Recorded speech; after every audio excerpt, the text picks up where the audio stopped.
Ahí está grabando.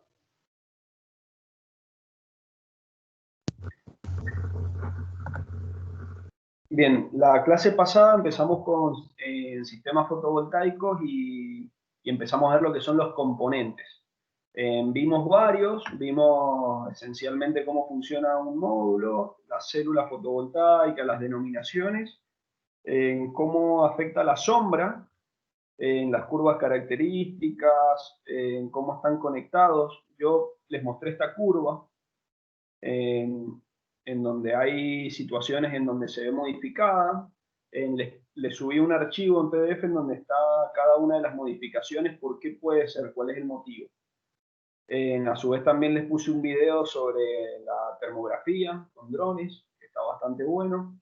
Vimos inversores en fotovoltaicos. La parte de inversores fotovoltaicos, lo más importante que van a tener que tener en cuenta para un dimensionamiento son estas ecuaciones y estos gráficos de barra que se elaboran con las tensiones del generador fotovoltaico y el inversor para compatibilizar, digamos, nuestro generador con el inversor.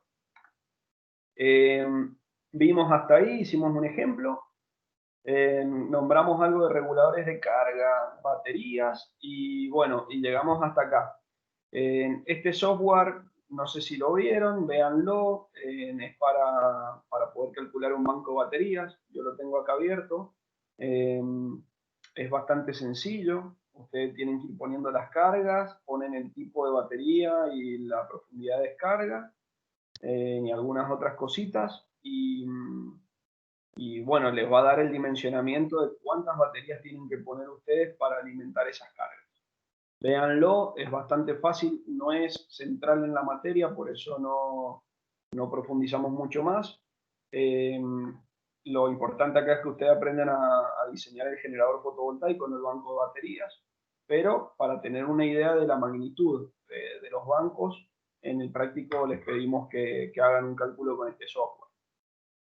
Bueno, acá hay tablas para proyectos. Esto también hoy lo vamos a pasar, se los nombro nomás para que ustedes los vean. Hay tipos de cables que se utilizan para instalaciones solares. La principal diferencia entre un cable de una instalación convencional y una fotovoltaica es eh, la resistencia a la temperatura, porque por lo general atrás de los módulos se levantan temperaturas muy elevadas, por lo que tenemos que usar un tipo de aislación EPR o XLPE, que soportan 90 grados de temperatura para funcionamiento continuo, mientras que las de PVC soportan menos. Entonces, es la única diferencia, y además que hay un doble aislamiento. Esto porque mientras a los módulos le dé el sol, van a estar generando tensión, como vimos en la clase pasada. Es algo que no lo podemos frenar, por lo tanto, si hay una ruptura en la aislación, pueden haber derivaciones de corriente y provocar incendios o la actuación de algunas protecciones. Entonces se utiliza siempre una doble aislación. Si se van a utilizar cables con simple aislación, se deben utilizar canalizaciones, siempre independientes el positivo del negativo, para que no hayan corrientes de recirculación y no se produzcan pérdidas de energía ni recalentamiento en las células fotovoltaicas. Acá en estas tablas hay ecuaciones de cómo se calculan las corrientes para el dimensionamiento de los cables. Se las voy a dejar en la presentación, ya está subida esta presentación. Ténganlas en cuenta para el cálculo de los cables cuando hagan un proyecto. En el práctico creo que no se lo pedimos, pero los que lleguen a escoger el proyecto fotovoltaico van a tener que utilizar estas ecuaciones, o ustedes después en su vida más profesional van a tener que tener en cuenta cómo varían las corrientes según si es un cable de una cadena, un cable de una matriz o el cable principal del inversor. Después, acá hay algunas características que hay que tener en cuenta para las estructuras. Algo sobre los seguidores solares. Y bueno, este es un video una situación que sucedió en San Juan, de que vino un viento sonda y se llevó todos los módulos fotovoltaicos. Es para tener en cuenta las consideraciones de viento, del cálculo de la estructura. Esto todavía era un parque que todavía ni siquiera estaba en funcionamiento y se perdió una inversión muy grande. Ahí ustedes pueden ver cómo. Así que bueno, con eso finalizaría el tema de componentes fotovoltaicos. Eh, Como les digo, lo principal eran los módulos y los inversores. Ya vimos cómo funciona un módulo, cómo calcular las series y paralelos de módulos y cómo compatibilizar nuestro generador fotovoltaico con el inversor que seleccionemos. Entonces, hasta ahí vemos componentes fotovoltaicos y ahora vamos a ver algunas características ya de sistemas fotovoltaicos. Esto es genérico tanto para sistemas on-grid como off-grid. Son pautas que hay que tener en cuenta a la hora de hacer un proyecto. Acá les dejo algo de bibliografía de nuevo. Y bueno, básicamente ustedes en la primera parte del curso, luego de la justificación de la utilización de energías renovables, vieron el recurso solar. Ustedes vieron que el recurso solar llega de una manera constante arriba de la atmósfera, digamos en la parte extraterrestre, y luego se ve modificada por todos los gases que hay en la atmósfera, por las reflexiones del techo, del suelo, perdón, y por todas las variables geométricas del lugar y demás. Esa radiación va variando de un punto al otro. Entonces podemos encontrar mapas o podemos encontrar bases de datos en donde la radiación está medida para diferentes puntos. Por ejemplo, estas dos imágenes que tenemos acá, en la de la izquierda representa, si no me equivoco, el mes de enero en Mendoza, mientras que la derecha representa el mes de junio. El de enero es el de mayor irradiancia en la provincia, mientras que en junio es el de menor. Los colores representan las diferentes, digamos, isosuperficies de radiación. Y bueno, con este tipo de recursos así uno puede conocer cuánto llega al sitio de recurso solar. Luego ese recurso solar nosotros lo vamos a tener que modificar por otras cosas, además de la atmósfera, como lo son las sombras exteriores, o sea, sombras de vegetación, de edificios, de todo lo que es eh, anexo a nuestra instalación, que no lo podemos controlar, o sí, la vegetación por ahí se puede podar. Todas esas nos va a generar sombras y nos va a disminuir el recurso solar. Y después va a haber algo de autosombramiento entre hileras de paneles. Nosotros vamos a poner filas de paneles que van a estar distanciadas cierta cantidad de metros y van a producir sombra en la fila que está atrás. Esas dos cosas son de las más importantes a la hora de dimensionar un sistema fotovoltaico, porque como vimos la clase pasada, una pequeña porción de sombra en una parte del módulo puede generar grandes pérdidas de energía. Entonces, son dos de las cosas más importantes a evaluar. Bueno, acá les mostrábamos esto, los trajes de clases anteriores. Por ejemplo, este edificio, para evaluar la colocación de módulos sobre este techo, que se ve ahí que tiene varios puntos rojos, justamente se hicieron mediciones de acceso solar, que se llaman, en cada uno de esos puntos para determinar la sombra que provocaba el edificio que está enfrente, que era mucho más alto, acá se puede ver, es bastante más alto, y provoca sombra en grandes porciones del día durante todo el año, menos en las épocas de verano. Entonces, para uno cuantificar eso, es necesario hacer mediciones que pueden ser con instrumento en el lugar o bien mediante software. Nosotros tenemos instrumentos en la universidad para hacerlo, pero bueno, a la hora de estar de forma remota no vamos a poder hacer el ensayo, pero les voy a mostrar herramientas que están disponibles web sin necesidad de instalar ningún programa específico en la computadora para poder estimar la cantidad de sombra que va a generar los objetos circundantes. Cuando nosotros analizamos, por ejemplo, tomamos la medición en este punto de aquí, en el más cercano al edificio, que va a ser el más comprometido, porque va a ser el que más tiempo va a tener sombra, podemos ver cómo ese edificio en una gráfica nos produce sombra. ¿Qué representa esto? Esto de acá es una foto esférica de 180 grados, o sea, tenemos todo lo que es la esfera mirando hacia el cielo. En el punto central estaría nuestro cenit, o sea, estaría arriba nuestro, y luego de ahí tenemos las trayectorias solares durante todo el año. En verano el sol va a ir bien alto, entonces va a pasar por aquí. Supongamos, acá va a estar el este y acá el oeste. Entonces el sol sale del sureste y se esconde en el suroeste. En invierno el sol va más bajo y sale por el noroeste y se esconde por el sureste, por el noroeste. Entonces, esto nos da las trayectorias solares y vemos a su vez cómo los edificios o cualquier objeto, un árbol, en este caso acá podemos ver un árbol, provocan sombra. Entonces nosotros vemos que en septiembre vamos a tener luz a lo largo de todo el año hasta que llegamos al edificio y acá tenemos 1, 2, 3 horas y un poquito más de sombra. Durante esas 3 horas nuestra instalación va a estar produciendo de manera deficiente, va a estar perdiendo mucha capacidad de producción por la sombra de este edificio. Esta otra gráfica corresponde a un punto más alejado, corresponde a este punto de aquí, en donde podemos ver que la sombra del edificio afecta menos. ¿Está bien? Entonces bueno, de esta manera, esto sirve es muy lindo para evaluarlo más cualitativamente, pero para evaluarlo cuantitativamente tenemos algunas otras gráficas, como esta de acá, en donde en el eje vertical tenemos la elevación del Sol o la elevación del objeto en grados. ¿Esto qué es? Va a ser el ángulo de elevación de nuestro vector que apunta hacia el punto de interés.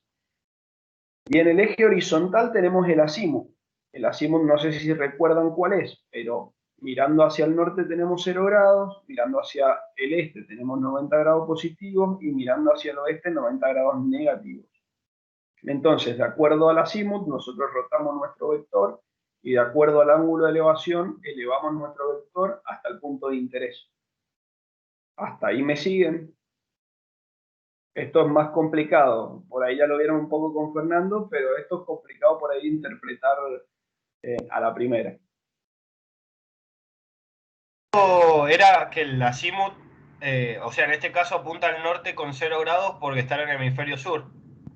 Sí, eso es convencional, eso van a ver diferentes bibliografías, a veces se utiliza que el norte es 0 grados y a veces se utiliza que el sur es 0 grados. En este caso, esta gráfica está pensada así, el norte son los 0 grados.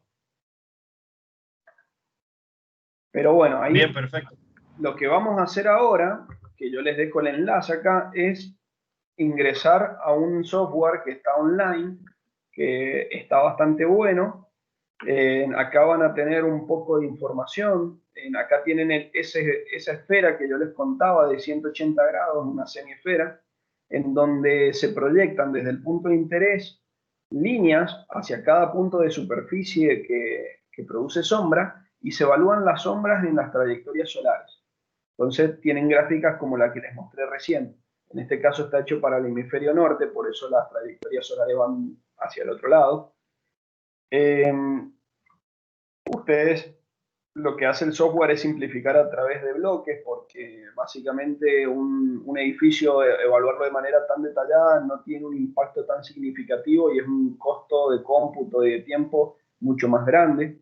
Entonces, bueno, ustedes van a ver con este software que está bastante bueno y es bastante sencillo. Yo se los voy a dejar para que ustedes jueguen un rato.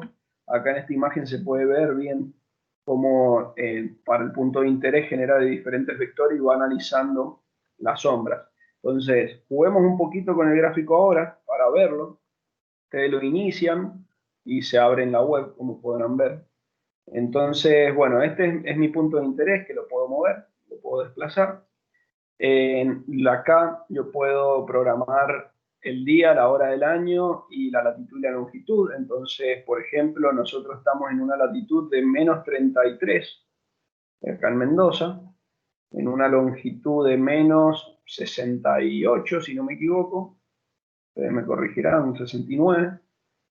Entonces, bueno, esta gráfica de acá ya se parece un poco más a la que teníamos en la presentación, ¿no? A esta de acá, las trayectorias solares y demás.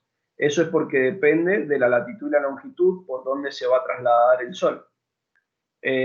Por ejemplo, si queremos ver el tema del ángulo de declinación, el ángulo de declinación es la variabilidad que tenemos entre esos dos puntos, entre esas líneas. Eso nos lo viene dado esa variación de las trayectorias solares por la declinación de la Tierra. Entonces, bueno, acá ustedes lo que van a poder hacer es evaluar las sombras. Ustedes van a ir construyendo objetos y van a ir pudiendo ver cómo varía esa sombra según los objetos circundantes que tienen. Y luego esta gráfica la pueden exportar. Esta gráfica la pueden ver en diferentes maneras. En este caso estamos viendo un equidistante. El punto central son los 90 grados de un vector apuntando hacia arriba, sería el eje que está en azul en esta gráfica. Ese eje en azul sería el punto central de ahí, pues estamos viendo esta imagen desde arriba. Y después cada 10 grados vamos teniendo círculos, cada cierta cantidad de grados, círculos a una misma distancia, y eso nos va a ir representando nuestro diagrama que estamos viendo ahí. Después tenemos el cartesiano, que es el otro, es simplemente otra representación, la información es la misma. Y acá las sombras se pueden ver, a ver si lo puedo marcar. Bueno, acá las sombras se deberían ver ahí. Ahora no me acuerdo bien de dónde se marca. Esto lo van a poder ustedes evaluar jugando. Esta herramienta la van a tener que utilizar para hacer el práctico también, porque se les pide evaluar sombra. Entonces, por ejemplo, ustedes van a decir, esta es la industria que yo tengo que analizar. Entonces, mi punto de interés es la terraza. Lo voy a mover hasta arriba de la terraza. O sea, ustedes van a tener que fijar esto en la terraza. No me acuerdo ahora cómo se hace. Pero lo tienen que llevar hasta el punto de la terraza y luego ahí evaluar la sombra de los edificios aledaños. Si es una industria y tenés edificios más altos o tenés vegetación, la vegetación se puede simplificar a través de cubos también. Todo lo que sea objeto de obstrucción lo deberían analizar de esta manera. Así que bueno, esto es muy importante, que evalúen las sombras, porque puede producir grandes pérdidas de energía en una instalación fotovoltaica. Esto, ¿cómo se...? Así que bueno, si tienen dudas sobre esta grafiquita, cualquier cosa me preguntan y lo vemos de nuevo. No sé si Germán, tienen dudas ahora, si no avanzo. no, te hago Sí, una pregunta sí. más, no tanto sobre, digamos, sobre el programa, se entiende bien cómo funciona y todo y está bastante bueno, Sí, es sino bastante sencillo. Sí. una vez que nosotros tengamos la gráfica, por ejemplo, y sabemos que en cierto momento del año tenemos 3 horas de sol perdidas, ¿cómo evaluamos hasta dónde es viable instalar ahí hacer una instalación de fotovoltaica o no? Digamos, Bien. ¿cómo tenemos ese límite? Bueno, ustedes ahí van a tener que hacer la cuenta de cuántas horas tienen bloqueadas, suponiendo que durante esas horas van a tener una pérdida de energía. Van a tener que decir, bueno, van a tener que hacer una evaluación de cuántos módulos están bloqueados, o sea, tienen sombra presente, y la sombra en esos módulos te va a producir pérdidas de energía, que lo van a poder estimar según la cantidad de células fotovoltaicas que están dejando de generar. Y lo van a tener que evaluar para un día tipo del año, no lo van a tener que evaluar para todo el año.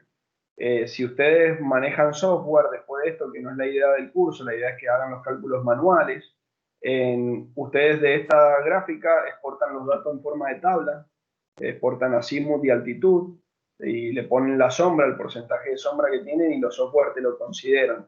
En el caso nuestro, que va a ser manual, la idea es que ustedes cuantifiquen esa pérdida calculando la cantidad de módulos que están sombreados y cómo están perdiendo energía por tener sombra, y ver cómo disminuye en esa situación comparada contra una de sin sombra.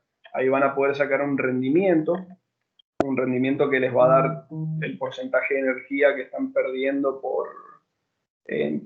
a causa de las sombras, y ver si vale o no vale la pena. Al final ustedes van a estar generando una cierta cantidad de energía a partir de haber invertido una cierta cantidad de plata en esta instalación. Y si tienen sombras, esa energía va a disminuir, entonces el retorno a la inversión va a ser más lento y por ahí les deja de convenir. Mientras tengan una cantidad de sol en promedio anual por encima del 80%, ya anda más o menos bien. Eso hay que evaluarlo en cada caso, pero la otra forma fácil es dividir la cantidad de horas de sombra que van a tener, dividido la cantidad de horas de luz que tiene el día, tipo que están evaluando ustedes. Entonces ahí van a tener un porcentaje también, de una manera más rápida. Entonces acá, por ejemplo, te está dando cuánto es el porcentaje. Yo si muevo esto, si muevo la esfera, si lo logro agarrar,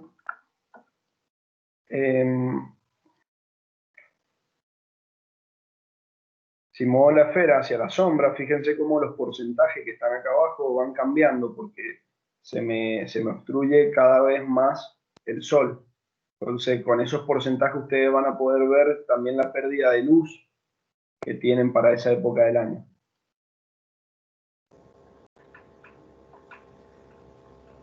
Perfecto, está re claro. Básicamente se hace así. Obviamente todo esto es más fácil por software y el día de mañana ustedes van a hacerlo por software, lo más seguro, pero es necesario que lo sepan hacer a mano porque luego ustedes le meten cualquier número al programa, el programa calcula y les arroja los resultados y no saben si son reales o no. Entonces es necesario que lo sepan calcular a mano para ustedes después contrastar y decir, bueno, lo que me está dando el programa es más o menos atinado.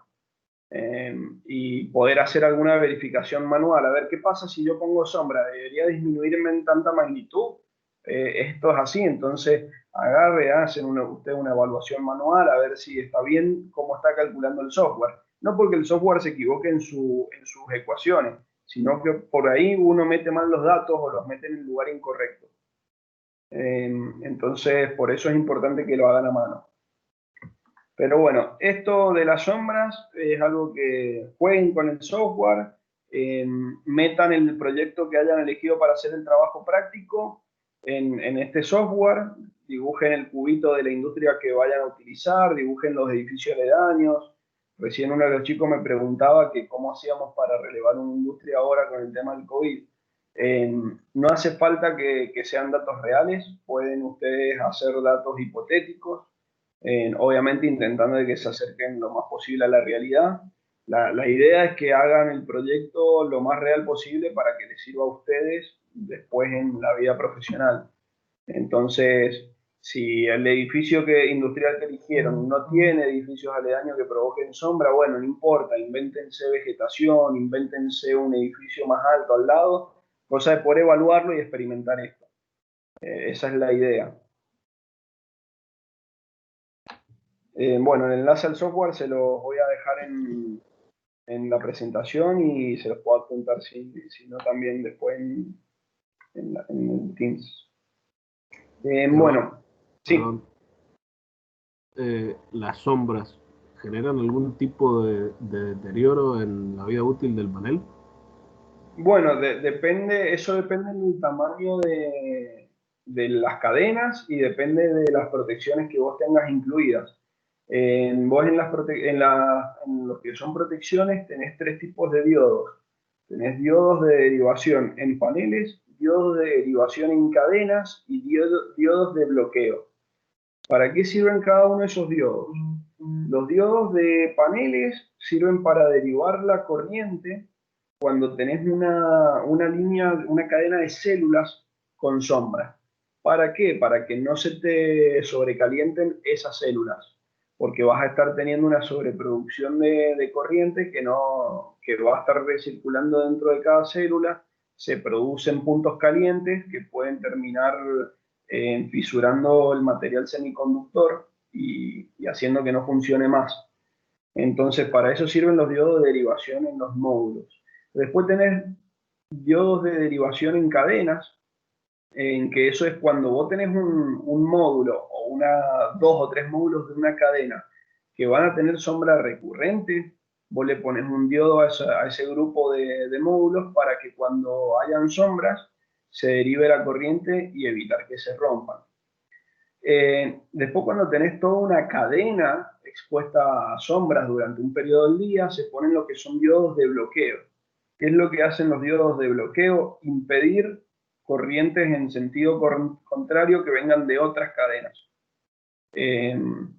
Por ley de Kirchhoff, todas las corrientes que entran a un punto, la sumatoria de las corrientes da cero. Entonces, si vos tenés una cadena sombreada, va a tener un nivel de tensión más bajo que por ahí tu carga, entonces se va a producir una corriente inversa, y esa corriente inversa te puede llegar a romper un módulo. Entonces se usan diodos de bloqueo. No siempre se utilizan porque son caros, porque generan caídas de tensión y pérdidas de energía. Entonces no siempre se colocan, hay que hacer un estudio justamente de sombras para decidir si colocar o no los diferentes diodos. No sé si eso responde la pregunta. Sí, sí, perfecto. Muchas gracias. Dale. Bueno, entonces después ya vimos el tema de sombras, digamos, aledañas, que son edificios, vegetación. Hay otro tipo de sombras que siempre tiene que ser evaluado y que nos va a servir a nosotros para decidir las dimensiones de nuestro parque, dimensiones más superficiales, ¿verdad? En qué es el autosombreado. Por ejemplo, en general los módulos se inclinan un ángulo B, y esa inclinación varía, depende el tipo de instalación. No es lo mismo una instalación aislada que una para conectarse a la red, y dependen también de la latitud y de la zona climática en donde estemos. Enseguida vamos a ver cómo escoger el ángulo de inclinación de los paneles. De seguro algo con Fernando ya vieron, pero bueno, vamos a repasarlo ya aplicado a fotovoltaico. Lo que pasa es que cuando nosotros empezamos a inclinar nuestro módulo, si el sol va por allá, imaginemos, va a proyectar una sombra hacia atrás. Si nosotros esta segunda línea de módulos lo pegamos mucho, vamos a tener sombreado toda una hilera de paneles, lo cual, como veníamos hablando, es perjudicial para la instalación. Tenés que empezar a colocar diodos, lo cual lo hace más caro, te hace perder energía, a su vez la sombra también te produce pérdida de energía. Entonces, uno tiene que dimensionar muy bien este distanciamiento para, para llegar a un punto de equilibrio entre la ocupación, el uso de suelo, la ocupación de superficie, y la producción de energía. Si nosotros los juntamos mucho, vamos a empezar a perder energía, pero si los separamos mucho, una misma superficie va a tener menos capacidad de albergar módulos, por lo cual vamos a producir menos energía por unidad de superficie disponible, no de superficie fotovoltaica. Entonces, uno tiene que más o menos distanciarlo de una manera que busque el equilibrio. Cuando utilizan la gráfica que estábamos viendo anteriormente, que tenemos elevación y azimut, podemos representar ahí la sombra que va a generar los paneles. Esa sombra va a ser un arco de 3 puntos, que ustedes lo pueden graficar en AutoCAD en 2 segundos, que los 3 puntos en donde se van a ubicar, en el horizonte, en el otro horizonte y en azimut 0 grados, a la altura, a la elevación de este ángulo B que le llamé acá, ¿no? Que en este caso son iguales, pero este puede ser distinto, puede ser un ángulo A, por ejemplo. Entonces, ese ángulo debería estar para Mendoza entre 20 y 30 grados. ¿Por qué no menos? Si lo hacemos menos, imaginen este ángulo más chiquito, esta estructura se nos va a empezar a alejar. Y se nos va a empezar a alejar tanto que vamos a desaprovechar mucho esa superficie. Ahora, ¿por qué no más de 30 grados? Porque si empezamos a colocar más de 30 grados, vamos a ver que para verano prácticamente vamos a haber perdido todo el día y a su vez vamos a perder ya muchas horas en la tarde y en la mañana. Entonces ahí es donde hay que tener una pérdida de energía comprometida, que es toda esta zona que va a estar por debajo de esta curva que estamos dibujando, pero sin perder tanto terreno. Esto es un equilibrio que tienen que buscar. Entonces eso lo van a conseguir de la iteración del cálculo de energía. Entonces ustedes van a tener que hacer las dos evaluaciones de sombra. Primero por los objetos, que les va a dar esta gráfica verde de los objetos que tienen circundantes, y luego por el autosombramiento, que va a hacer todo eso y se van a tener que superponer. Básicamente así es como se hace una evaluación a grosso modo del autosombreado. Como les dije con el otro estudio de sombras, después esto por software se hace mucho más preciso a través de tabla y se calcula hora a hora, no se hace tan a grosso modo, pero esto ya te da una idea bastante importante de si conviene distanciarlos más o no.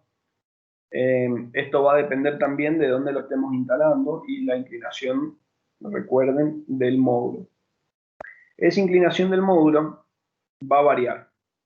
Por ejemplo, para instalaciones aisladas, en este caso, nosotros vamos a dimensionar un sistema que me va a tener que entregar una cierta cantidad de energía todos los días. Imagínense un hogar rural, que la calefacción la hace mediante gas o leña y solamente tiene el consumo de electricidad de la heladera y algún que otro electrodoméstico y unos focos y un televisor, por ejemplo. Entonces, durante todo el año vamos a tener un consumo de energía más o menos parejo. Pero nosotros para garantizar la producción de energía, supongamos que agarramos y decimos, bueno, en Mendoza la latitud es 33, entonces si le damos unos 30 grados más o menos, vamos a tener una producción anual de energía óptima, le damos 30 grados. Bueno, nos venimos a 30 grados. Si en 30 grados nosotros subimos para junio, vamos a estar por acá. Vamos a estar generando unos 480 kilovatios megajoule, en este caso megajoule por metro cuadrado por mes. Mientras que si hubiéramos dado una inclinación de 60, esa generación en junio hubiera sido por encima de los 500. Entonces, estamos teniendo una ganancia de energía por haberla puesto en 60. Mientras que analicemos ahora el caso de verano para 60 y para 30 grados que estábamos planteando recién. Para 30 vamos a tener una producción de 800. Vamos a estar acá arriba. O sea que vamos a estar produciendo un montón y en exceso, porque nuestro sistema está pensado para que durante todo el año podamos abastecer nuestras cargas. Entonces, con 450 deberíamos haber abastecido todas las cargas, con 800 estamos en el doble.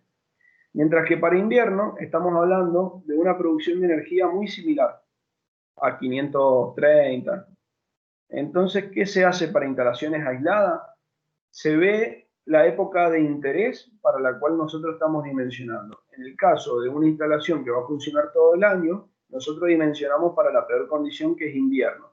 Entonces buscamos el punto de inflexión de esta curva, que es para junio, y ahí nos va a dar la inclinación que le tenemos que dar a nuestra instalación.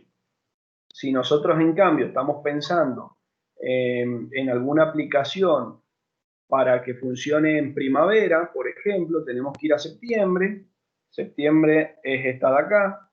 Y vamos a decir, bueno, para septiembre nosotros tenemos que tener una inclinación de 35 grados. Eso es lo óptimo. Después, para el resto del año, en invierno no nos interesa y en verano estamos por encima. Básicamente, así es como se le da la inclinación a una instalación aislada. Para una instalación conectada a la red, es distinto. Profe, perdón, le hago una consulta. Sí. Entonces ahí, si fuera para funcionar en invierno nada más, o sea, Sí. ¿qué tengo una inclinación de 50 a 60 grados? Claro, más o menos sí. Esto lo tienen que calcular para cada sitio de interés. Ustedes habrán visto con el Fernando... Todo el año. Si fuera para todo el año, no para invierno. Bueno, lo deberían calcular para la peor condición, que es para invierno.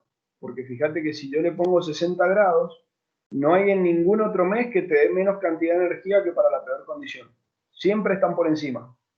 Mientras que si le doy una inclinación mayor, fíjate estos meses, que son los de mayor radiación, están por debajo de la mínima que estás dimensionando vos. Entonces, lo que tenés que hacer es siempre para la peor condición. Tu peor condición en una instalación que va a funcionar todo el año es en invierno, que tenés la menor cantidad de radiación. Bien. Gracias. Después para los Profe, demás años vas a estar sobrado de energía, no vas a tener problemas. te hago una pregunta, ese ángulo se toma respecto de la vertical, ¿no es cierto? Si nos da 60 grados significa que está De la bastante... horizontal, Bien. fíjate. De la Ah, horizontal, acá buenísimo, está la buenísimo, ahí quedó claro. horizontal y ese es el ángulo de inclinación. Perfecto, gracias. Bien, entonces, esto para instalaciones aisladas. Bueno, acá había un ejemplo, pero no va al caso. Si tiene una instalación con traqueo, por ejemplo, esto es para todo el año. Esto tiene los 12 meses del año acá, desde el mes 1 hasta el mes 12, y tienen para diferentes inclinaciones lo que es la producción de energía, mes a mes. Entonces, fíjense, inclinación de 90 grados. Para la de 90 grados, en invierno, en verano, vamos a tener una baja producción porque el sol va a ir muy por encima y casi ni va a incidir en los muros verticales que van a tener ustedes. A medida que vamos llegando al invierno, esta producción sube, luego se produce una caída porque, bueno, naturalmente hay menos radiación, y luego vuelve a aumentar y vuelve a disminuir porque se va haciendo más horizontal el sol, para una superficie de 90 grados. Si nosotros evaluamos el otro extremo, una superficie a 0 grados, que es la horizontal, tendríamos esta de acá, que para verano tenemos una producción máxima, en el caso de esto para Mendoza nuevamente, mientras que en invierno el sol va a ir mucho más, digamos, va a estar mucho más acostado, la altura solar va a ser menor, entonces el ángulo de incidencia va a ser más grande. El ángulo de incidencia, recuerden que se mide con respecto al cenit. Entonces, al aumentar el ángulo de incidencia, disminuye nuestra radiación solar y vamos a tener esa curva de ahí. ¿Qué pasa cuando queremos hacer una producción durante todo el año? Nosotros tenemos que elegir una inclinación. Esta inclinación puede ser fija o variable. En el caso de una inclinación variable, nosotros vamos a elegir el de mayor producción de energía para cada mes.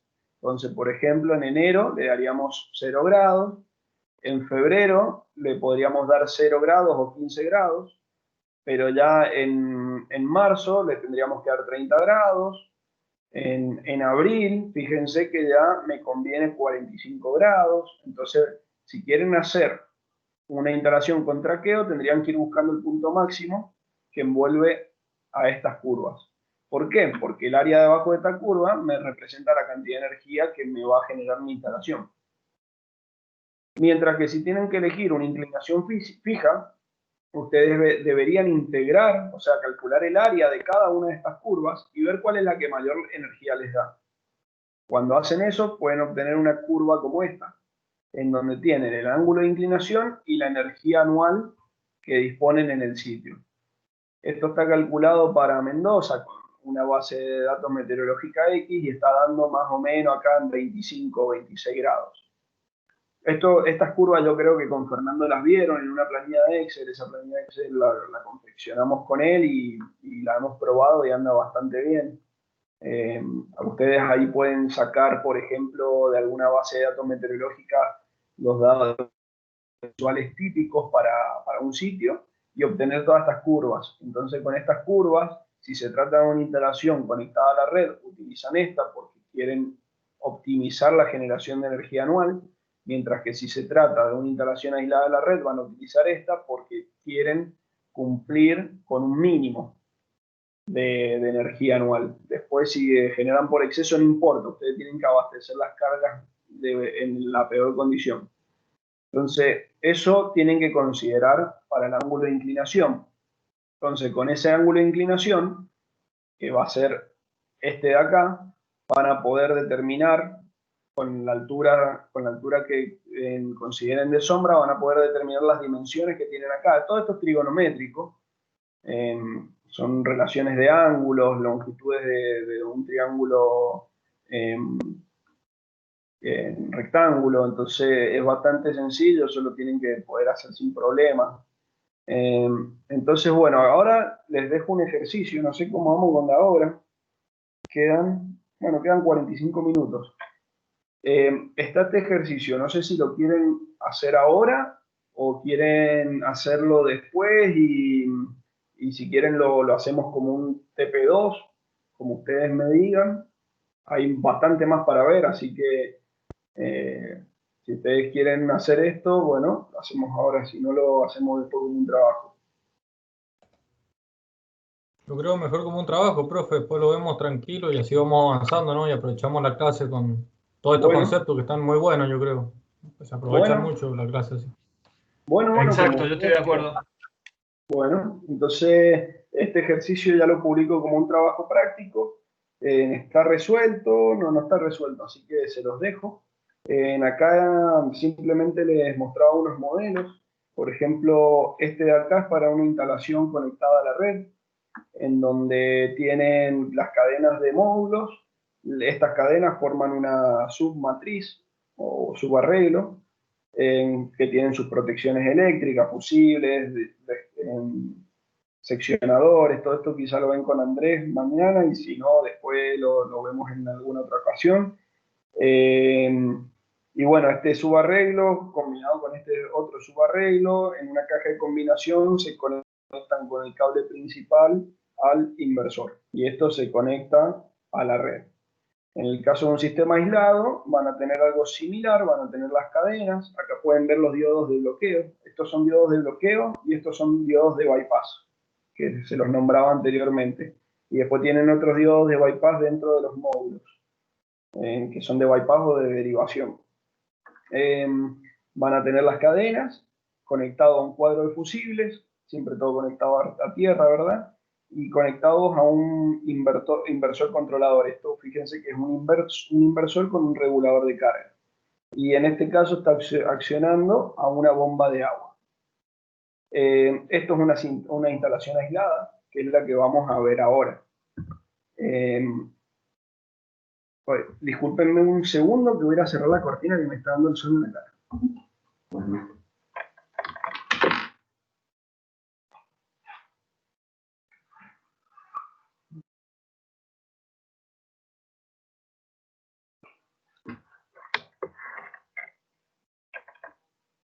Bueno, esta instalación la vamos a ver ahora, la vamos a intentar resolver entre todos. Esto es lo que es un sistema fotovoltaico aislado de la red. Ustedes lo van a encontrar en inglés, que es donde hay la mayor cantidad de bibliografía, como Standalone Photovoltaic Power System, o SPV. Es lo que se utiliza en casi toda la bibliografía. Igual hoy en día ya hay mucho en castellano, el tema es encontrar algo bueno. El libro que van a tener que utilizar para estudiar en el caso de que lleguen a una mesa o si van a hacer algún trabajo sobre este, nosotros utilizamos este, que si bien es medio viejito, no ha cambiado mucho, lo único que puede llegar a cambiar es la tecnología en baterías o los tamaños de módulos y demás, pero los cálculos son exactamente los mismos y está muy bueno porque el libro tiene toda una parte de ejemplos para cada caso práctico que puedan encontrar de instalaciones aisladas y al final da toda una serie de tablas que son las que hemos utilizado nosotros para resolver este ejercicio en particular, en donde está todo el procedimiento explicado y algunos indicadores para calcular sistemas aislados. Así que este está subido en la parte de archivos de la unidad 3, así que lo van a tener, está ahí, es libre.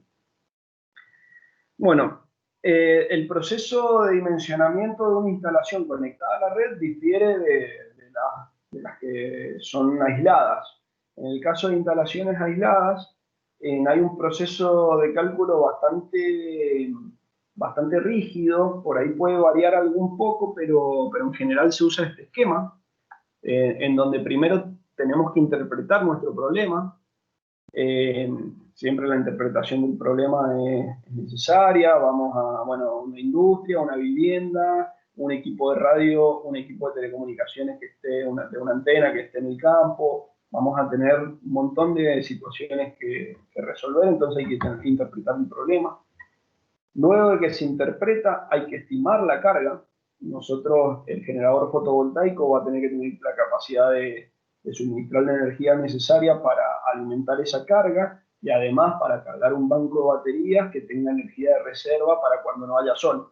Entonces, la estimación de la carga es el paso número 2 en este caso, pero es uno de los pasos más importantes en el dimensionamiento de un sistema aislado. Todo depende de nuestra carga. Si nosotros hacemos un dimensionamiento de un sistema aislado y cambiamos la carga, lo más seguro es que ese sistema deje de funcionar correctamente. Entonces, la estimación de la carga es importante. La selección del voltaje, esto nos va a limitar en cuanto a la dimensión del sistema.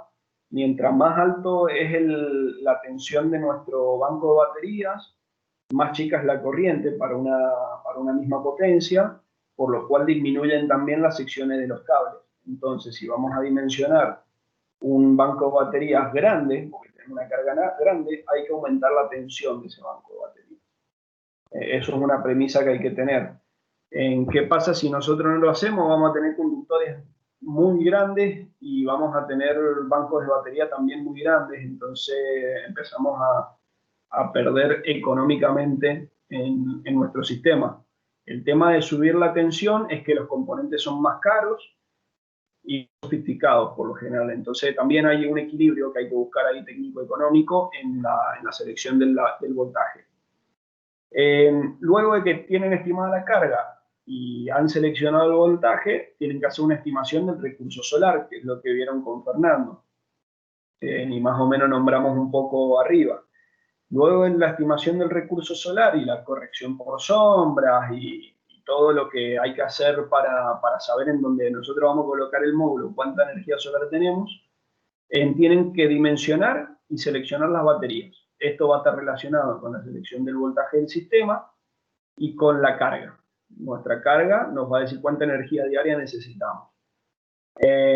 Una vez que tienen dimensionado el banco de baterías, van a tener que dimensionar el generador fotovoltaico. El generador fotovoltaico lo que les va a dar justamente es la energía para alimentar el sistema y para almacenar energía en las baterías. A la hora de dimensionar el generador, tienen que tener en cuenta la orientación y la inclinación, que es lo que recién vimos, azimut y la inclinación de los módulos. Y una vez que ya tienen todo, solo queda seleccionar un controlador, seleccionar un inversor, que por ahí estos dos vienen combinados, calcular el cable de interconexión de los equipos, con las fórmulas que están en la presentación anterior, que se las dejo ahí en la tabla, seleccionar protecciones que son fusibles en el lado de continua y termomagnéticas en el lado alterna, y seccionadores para el mantenimiento del equipo controlador, inversor, y realizar las conexiones. Básicamente, ese es el proceso de diseño y de una instalación aislada, y en general se repite siempre lo mismo. Ustedes primero tienen que determinar las cargas para saber cuánta energía van a necesitar. Después van a ver que en los conectados a la red, por ahí lo ven con Andrés o no, no sé, que lo considere él, yo le estoy tirando todos mis muertos. Eso en temas de instalaciones conectadas a la red es diferente, porque depende de si, no sé, una industria quiere autoabastecerse una cantidad de energía en porcentajes de su consumo, o simplemente tiene un techo disponible y lo quiere llenar de paneles. Las entradas que vamos a tener nosotros para hacer el proceso de diseño van a ser distintas, mientras que acá por lo general no. Entonces vamos a hacer el dimensionamiento de un pozo de bombeo para riego. Elegimos este práctico porque es algo que se está incentivando bastante desde la COBIAR. Hoy en día hay créditos incluso de la nación para subvencionar todo el tema de bombeo solar de agua. Entonces, bueno, elegimos este proyecto que es interesante, tiene un poco de mecánica de los fluidos, otro poco de fotovoltaico.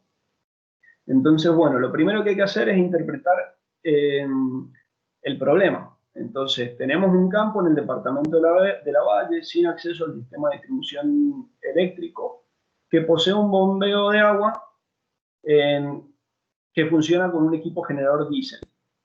El mismo abastece 19.000 litros por día de agua para riego. Debido al costo del combustible y al exhaustivo mantenimiento del generador a combustión, se diseña un sistema fotovoltaico con una bomba y un inversor trifásico de tensión constante de 1.500 vatios. El motor que impulsa la bomba tiene una potencia de 1,5 HP. Entonces, básicamente, ustedes tienen que analizar el problema y determinar la carga, ¿está bien? Entonces, ahí yo puse informaciones claves para el diseño. Primero, la aplicación, riego agrícola, el sitio, la valle. Entonces, ya conociendo el sitio, ustedes van a determinar la latitud, la longitud y la altitud. El tipo de clima, eso es importante para ver a los equipos a qué clima van a estar expuestos. No es lo mismo un clima desértico que un clima costero oceánico, en donde vas a tener una salinidad más elevada y vas a necesitar otro tipo de materiales. Eso va a variar mucho, igual que la altitud. No es lo mismo los equipos a la altura del mar que a 2.500 metros, 3.000 metros. El rango de temperaturas, eso también es importante, recuerden, para el cálculo de las tensiones mínimas y máximas del generador fotovoltaico. La velocidad máxima del viento, esto va a tener mucha significancia en el tema de la estructura. El requerimiento de disponibilidad, en este caso se ha puesto crítico, puede que no sea tan crítico, todo depende de quién te lo pida y de la aplicación. Por ejemplo, si es un hospital, claramente va a ser crítico, no podemos dejar sin energía eléctrica en el hospital. Si es una vivienda residencial que tiene otras entradas de energía y no es su recurso principal la electricidad porque se calefacciona con leña, bueno, deja de ser tan crítico porque por ahí es mejor que sea más barato para poder hacerlo, porque si llega a ser muy caro directamente no se hace. Después, días de almacenamiento. En este caso no tenemos batería, directamente toda la energía que colectan los paneles solares se van a transformar en bombeo. Entonces no tenemos energía, no tenemos almacenamiento de energía. Si tuviéramos almacenamiento, nosotros tenemos que elegir la cantidad de días disponibles de energía mientras no haya sol, y eso va a depender del nivel del requerimiento de disponibilidad. Mientras más crítico es, más días tenemos que pensar en tener energía almacenada. Después la fuente que vamos de recurso hídrico, es un agujero de perforación de 6 pulgadas. Tiene una altura dinámica de 47 metros y el agua requerida es de 19.000 litros día. En lo de fuente y altura dinámica lo agregué yo, no está en el enunciado, pero bueno, lo agregué porque si no se hace interminable el cálculo.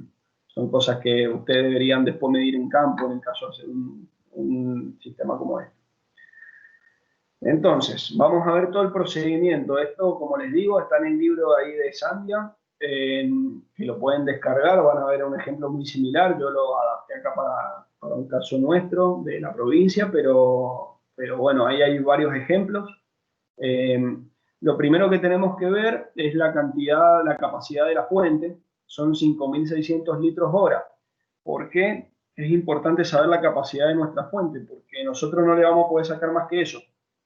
Y la idea es poder abastecer nuestra demanda sin sacar el total de la capacidad de la fuente, porque si no la vamos a secar.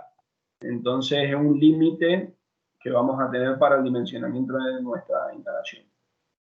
Entonces, bueno, acá dice, este valor puede ser estimado o medido. Por lo general se sabe en donde hay un pozo cuál es la capacidad de la fuente. Después la relación de bombeo, que son la cantidad de litros horas que vamos a tener que obtener, es una razón entre la cantidad de agua diaria requerida y las horas picos de sol. Acá está calculado, fíjense, acá tenemos la cantidad de agua diaria, el factor de tiempo de bombeo, ahí hay todas las notas, el factor de tiempo de bombeo depende del tipo de sistema solar. En este caso hemos elegido uno con seguimiento. Si hubieran elegido uno sin seguimiento, ese factor vale 1. En el libro hay una tabla en donde están todos los factores. ¿Esto por qué? Es porque con respecto al estándar, si nosotros le ponemos un seguimiento solar, en promedio vamos a generar un 20% más de energía. Va de un 20 a un 30%. Entonces un 20% es algo conservador. Y después la cantidad de horas picos de sol. Fíjense, yo acá justamente utilizo este ejemplo para ver lo que son las horas pico. Es algo que se utiliza mucho para el cálculo de este tipo de instalaciones y por ahí en vez de tener la energía expresada en megajoules o en vatios hora o en la unidad energética que sea, se expresa en horas de sol pico. En estas horas de sol pico es una equivalencia energética. ¿De qué? De la cantidad de energía que llega, por ejemplo, para un día de radiación solar, si vamos directo a la gráfica. Por ejemplo, tenemos la curva de radiación solar del día. La han visto, está con Fernando, ¿no?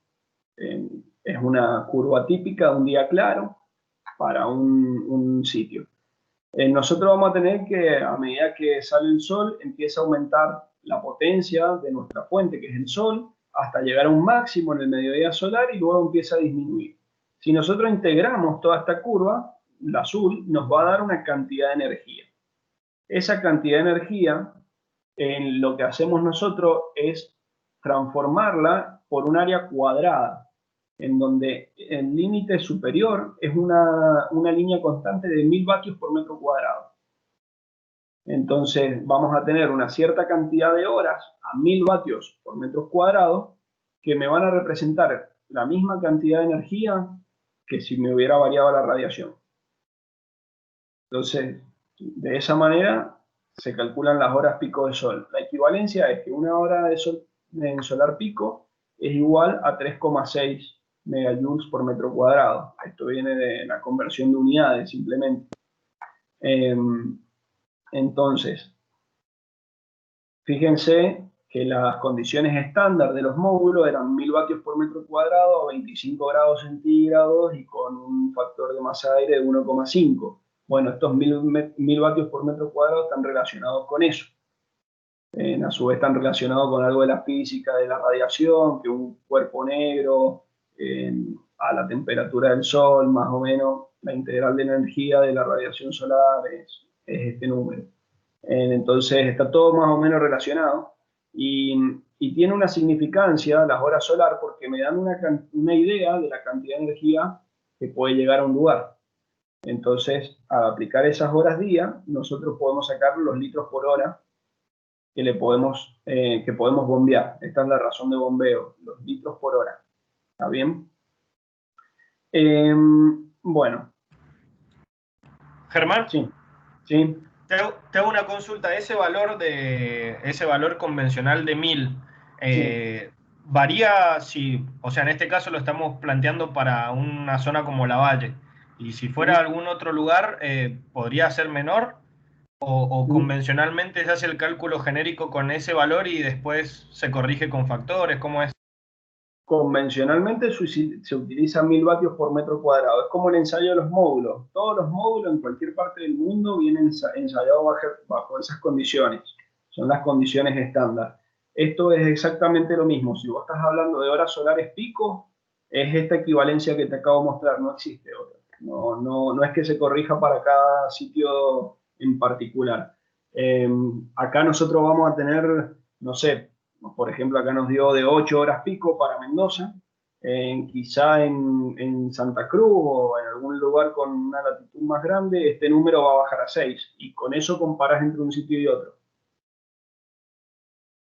Bien, perfecto, clarísimo. Bien, entonces, bueno, el siguiente paso que hacemos es buscamos la valla en el mapa. Nosotros lo que utilizamos acá fue la base de datos de Sweran, que la vieron con Fernando a esta base de datos. Sí, la vimos. ¿Sí? Sí. Bueno, perfecto, buenísimo. Bueno, entonces fíjense, tenemos acá la latitud, la longitud, ubicamos la valla. Vamos a nuestra planilla, ponemos el número de celda y obtenemos para cada mes las diferentes radiaciones en global, directa, difusa. Y con esto lo metemos en la otra planilla de Excel para obtener nuestro ángulo de inclinación. Entonces, acá fíjense que tenemos el ángulo óptimo mensual para cada mes, los días, la cantidad de días del mes, la cantidad de energía máxima que llega al lugar y el cálculo de las horas día, las horas pico. De acá sacamos nosotros el dato de 8, que decía 8 allá arriba. Entonces, fíjense como en verano tenemos 8 horas pico, mientras que en invierno tenemos 5 horas pico. Entonces, ahí tenemos cómo ha variado esa magnitud de energía.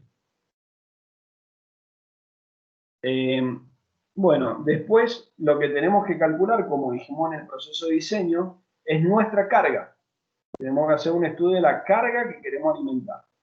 Entonces, tenemos un nivel estático, ¿está bien? Que es esto no sé si se acuerdan de mecánica de los fluidos, esto imagino que lo han visto, esto es física aplicada a mecánica de fluidos, básicamente, en donde tienen el nivel estático, el nivel de levantamiento, el dinámico, la altura de descarga. Son todas variables hidráulicas que hay que tener en cuenta al momento de seleccionar una bomba. Lo que nos va a dar esto es la altura dinámica total, que yo en el enunciado ya se los había puesto, que era 47, bueno, acá está calculado.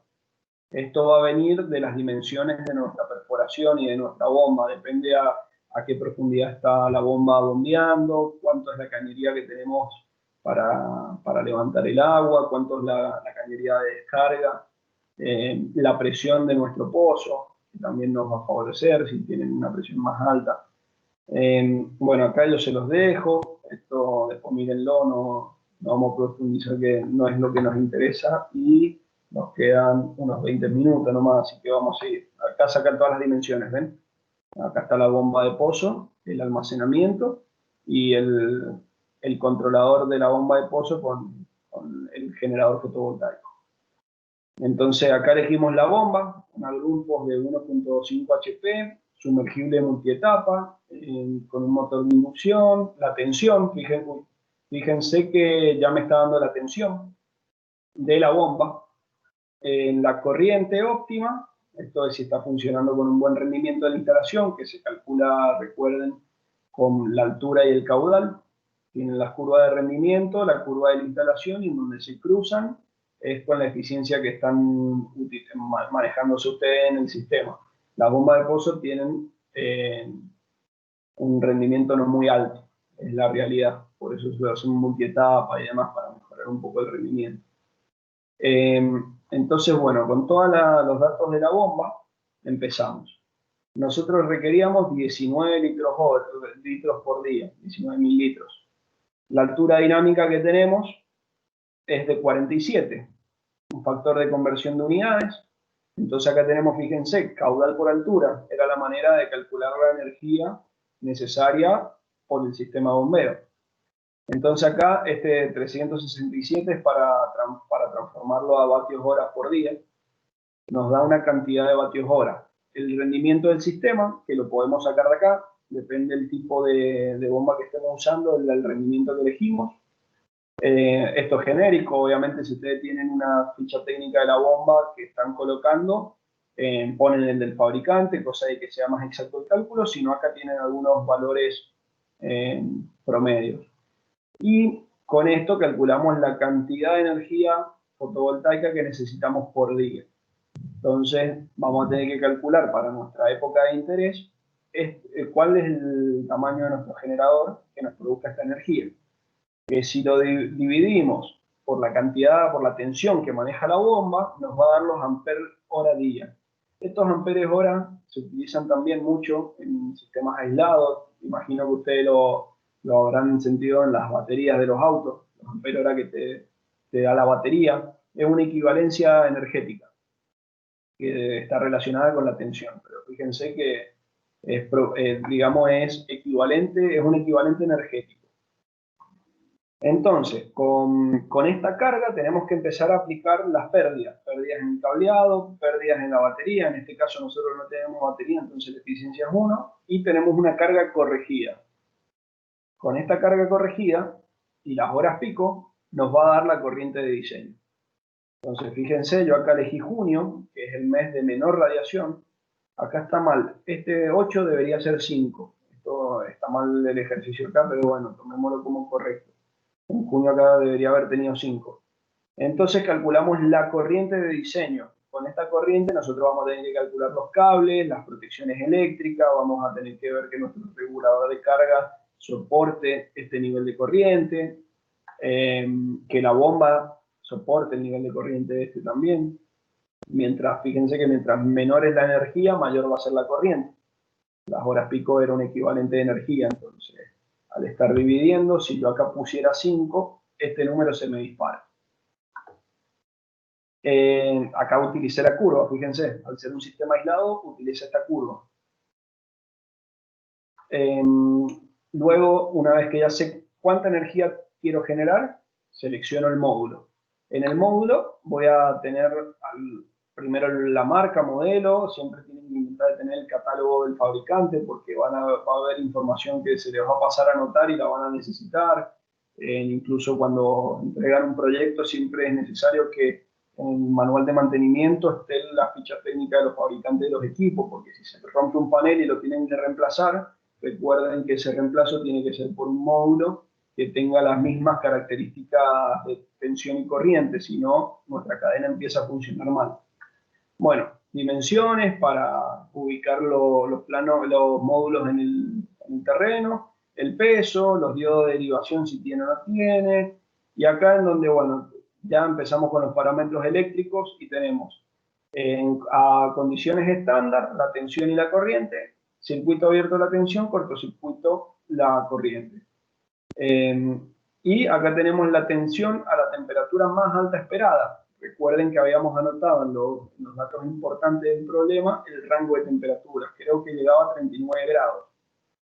Entonces, al aumentar la temperatura, hay mayor recombinación de electrones en nuestras células de silicio y hace disminuir la tensión de vacío. Eso recuerden que están las constantes de rendimiento que te van a hacer variar la potencia y la tensión y la corriente de cortocircuito según la temperatura. Bueno, tenemos la corriente en condiciones estándar y la corriente de cortocircuito. Entonces, con todo eso, empezamos. Con la corriente de diseño, que determinamos a partir de las horas pico y de los amperoras días que necesitábamos, y con un rendimiento por las conexiones en el módulo, acá fíjense que es para ajustar a las condiciones en campo, acá está explicado, para módulos cristalinos se utiliza 0,9, para módulos amorfos 0,7. Fíjense que no está discriminado entre policristalino y monocristalino, entonces hay que usar el mismo factor de 0,9. Calculan a partir de esto una corriente de diseño disminuida, que en realidad aumenta por la deficiencia del sistema fotovoltaico. Esto está mal escrito. Con la corriente nominal de los módulos van a calcular los paralelos. Fíjense qué diferente es esto en comparación con los sistemas conectados a la red. En un sistema conectado a la red, lo primero que hacíamos para compatibilizar nuestro generador fotovoltaico era fabricar nuestra cadena hasta llegar a la tensión que nuestro inversor solicitaba. En este caso, no. En este caso lo que nos limita a nosotros es la corriente, porque la tensión del sistema ya está fijada.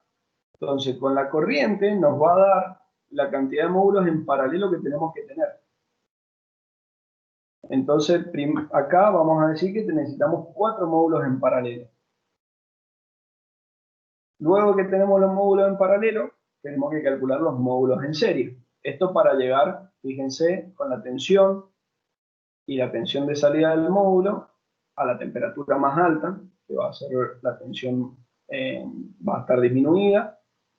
Calculamos la cantidad de módulos en serie. Y la cantidad de módulos, sí.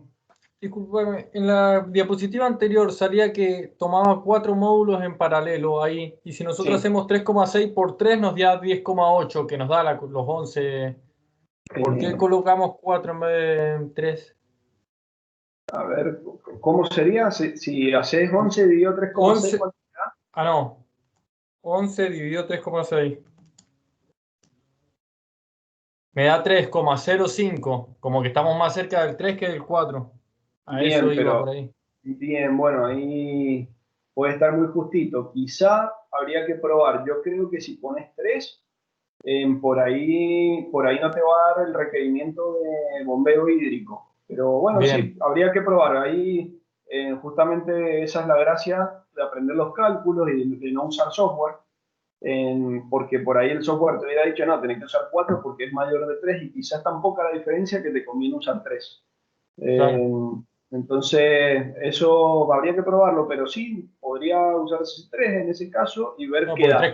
Si no te 3,6 da, por 3 daba justo 10,8, entonces digo, bueno, ajá, falta un poquitito y por el factor, porque hemos usado 1000 factores. Pero bueno, está bueno eso es lo que decide los está software, bueno, muy sí, por bien. eso. Por ahí hay que Buenísimo. ver, por ahí el requerimiento hídrico es muy poca la diferencia y te ahorras un montón de guita. Porque acá vas a ver que es toda una línea más de paneles por 7 paneles, o sea, son 7 módulos, a 300 Ah, dólares cada módulo, claro, son claro. $2000. $2000 de diferencia es bastante para una instalación. Entonces, bueno, eso es justamente lo que tienen que aprender a evaluar ustedes. Siempre en lo que va a ser el proceso de diseño de instalaciones van a tener esa iteración de ponemos un módulo más por cadena o ponemos una cadena más y van a ir ajustando. Eso van a tener que, con la experiencia lo van a aprender. Perfecto, gracias. Bueno, entonces acá ya calculan la cantidad de módulos en serie y la cantidad de módulos totales. Fíjense que está todo calculado con los coeficientes por corrección de temperatura, que eso lo vimos en la clase pasada, que lo tienen que tener en cuenta. Son básicamente las mismas correcciones que se utilizan para los sistemas que vimos conectados a la red la clase pasada, cuando seleccionamos el inversor. Y bueno, acá se hace la verificación. Se tiene que verificar que la corriente sea mayor a la que necesitábamos, que la corriente de cortocircuito nos sirva para calcular las protecciones eléctricas, que la tensión del generador fotovoltaico sea mayor que la tensión que necesita nuestra carga, porque si es menor no va a funcionar con buen rendimiento la bomba. Y a su vez que la tensión de vacío de la matriz no comprometa la aislación de los componentes de la instalación. Recuerden que en general los sistemas, todos los que son equipos fotovoltaicos vienen preparados para soportar 1000 y hasta 1500 volts de continuo. Entonces, en ese caso, estamos más que sobrados acá. Bueno, ahora hay que ver cómo funciona todo esto. Los 4 módulos paralelos por la corriente nominal, por la tensión, por una eficiencia del bombeo, por un factor de conversión, por las horas pico diarias, por un factor de disminución del módulo, dividido la altura dinámica, nos da los litros horas, los litros días que nos va a bombear nuestro sistema. Recuerden, todo esto viene de la fórmula de potencia de una bomba, que es la potencia igual al caudal por la altura, por el peso específico, y todo eso nada más que, bueno, está toda modificada para adaptarla a la información que tenemos nosotros. Pero básicamente es eso. Entonces, la cantidad de litros día que estamos disponiendo nosotros para la peor época del año es 25.363, que es mayor a los 19.000 litros días que necesitábamos. Entonces, todo esto deberíamos nosotros ver cuántos litros por hora vamos a estar bombeando, porque esto va a ser durante todo el día. ¿Se acuerdan que nosotros habíamos anotado la capacidad de nuestra fuente? Si nosotros la razón de litros horas de que estamos bombeando con este sistema es mayor al de nuestra fuente, sería imposible. No podríamos sacar esa cantidad de agua porque nuestra fuente no lo permite. En este caso, estamos bombeando por hora 2.600 litros, que es menor a los 5.600 litros hora que teníamos. Entonces, una vez que ya tenemos esto verificado, lo único que nos queda es anotar los modelos de inversor de bomba que hemos comprado, anotar todos los componentes fotovoltaicos que hemos utilizado, dimensionar, seleccionar y demás. y componer nuestro diagrama del sistema, que es el que vimos en la presentación anterior, en donde tenemos los 28 módulos, con o sin diodos de bypass y de bloqueo, según las sombras del sitio, en nuestra caja de protecciones, el controlador si es que tiene, por lo general las bombas ya lo tienen incluido. Estos acá son varistores, que son cargadores de sobretensión, y bueno, y el almacenamiento de agua. Y con eso tienen dimensionado un sistema aislado de bombeo, en realidad en este caso sin almacenamiento de energía. El almacenamiento de energía simplemente sería agregar un banco de baterías que se dimensiona con alguno de los software como el que les pasé, o con alguna recomendación del fabricante de las baterías que vayan a instalar. Y con eso quedaría ya completado lo que son sistemas fotovoltaicos, las recomendaciones que tienen que seguir para dimensionarlo. Y bueno, lo que son sistemas aislados. No sé si tienen alguna duda. Acá vi que han escrito algún mensaje, pero no. Yo fui respondiendo, Ger, los que estaban poniendo en el chat. Dale, copado. Bueno, no sé si tienen alguna duda. Creo que terminamos en tiempo. Quedan 7 minutos. Si quieren preguntarme algo. Si no, bueno, lo que ustedes quieran. Una pregunta, más que nada una curiosidad. Ahí Sí. Cuando hablamos recién de corriente de cortocircuito, esos 15,4 amperes que daba, Sí. ¿es suponiendo un cortocircuito a la salida del panel solar, del colector solar, o es teniendo en cuenta el equipo inversor? No, la corriente de cortocircuito que se calcula es la de los paneles fotovoltaicos. Por lo general, es regla ya estandarizada que la corriente de cortocircuito de un módulo es igual a la corriente nominal multiplicada por 1,25, o sea, es un 25% mayor que la corriente nominal. De todas maneras, cada fabricante lo ensaya al módulo y te pone la corriente de cortocircuito en la ficha técnica. Lo importante de las protecciones, de todas maneras, es que te protejan de las corrientes inversas máximas que soporta el panel. Si tu corriente inversa supera lo que tu célula fotovoltaica soporta de corriente inversa, tenés que poner un diodo de bloqueo.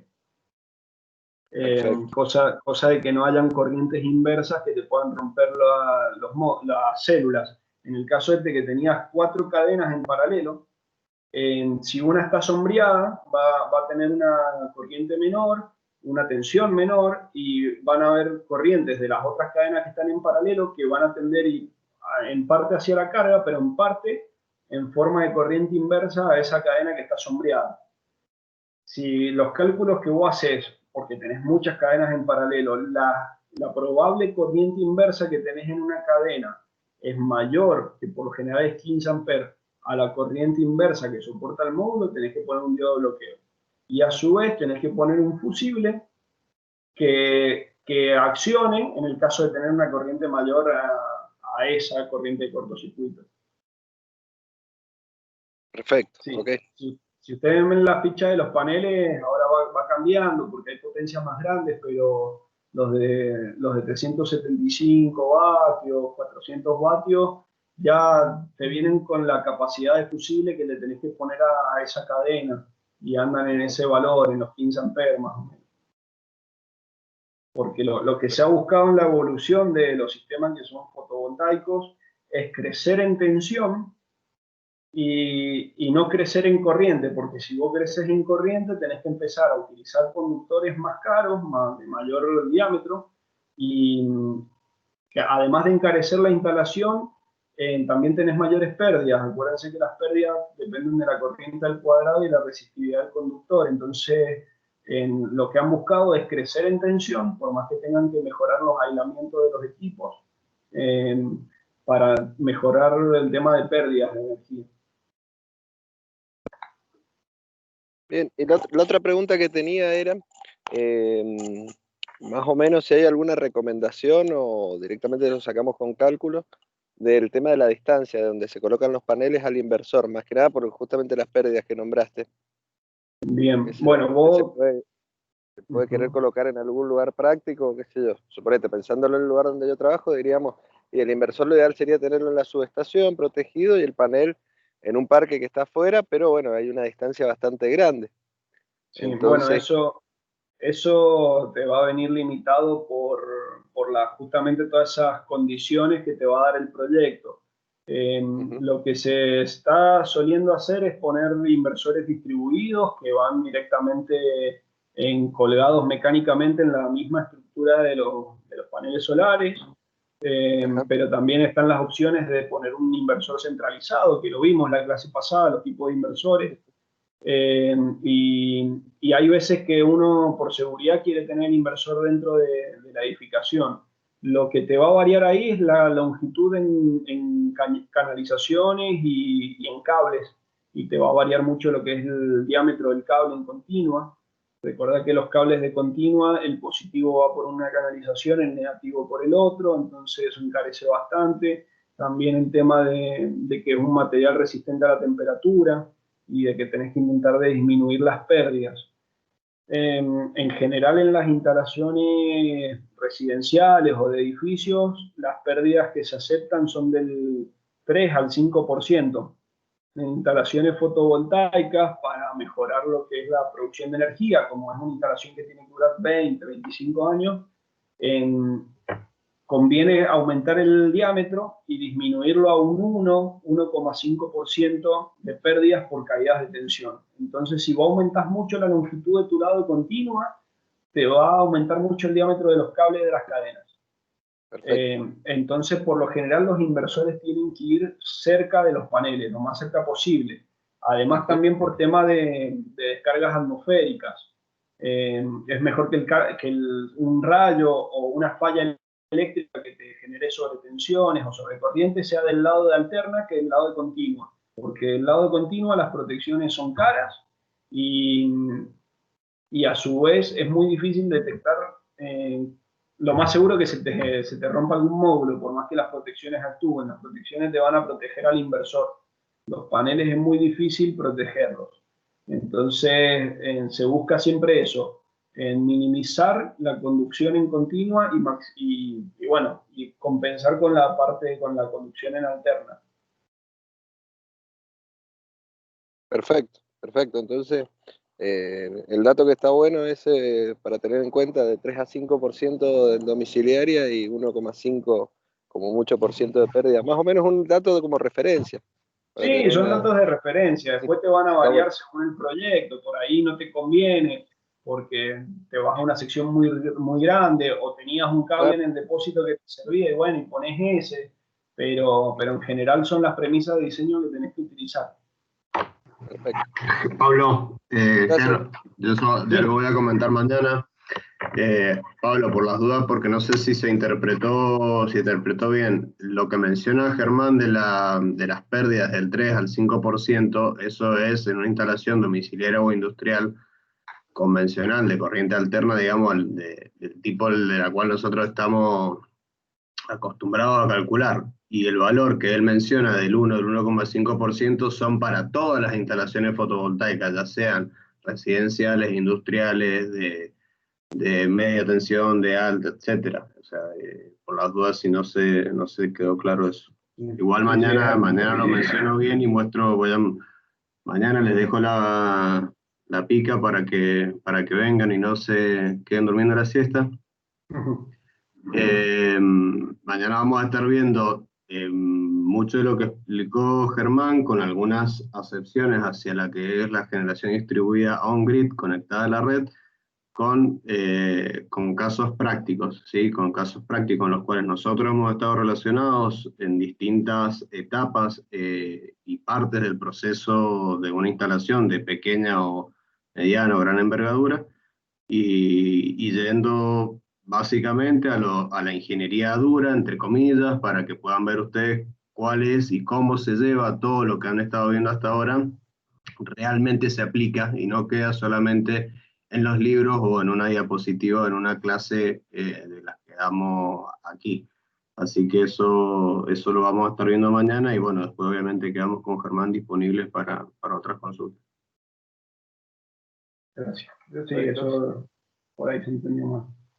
Topado. Bueno, gracias a todos. Bueno, ya mañana se quedan con Andrés, así que en cualquier cosa, ahí yo ya pasé mi enlace en Hangout, y que algunos de los chicos se han unido, uno me hizo una consulta, y bueno, nada, cualquier cosa estamos en contacto. Germán, las consultas entonces por ahí. Sí, mira, yo básicamente ¿Por Hangouts? si por Hangout me parece más fácil al ser un chat porque lo puedo contestar en cualquier momento, no hace falta que se limiten a mi horario de consulta. Y si hay varios que están en el chat y quieren que hagamos videollamada, nos conectamos en Teams en el horario de consulta mío y bueno, tenemos la consulta normalmente con videollamada.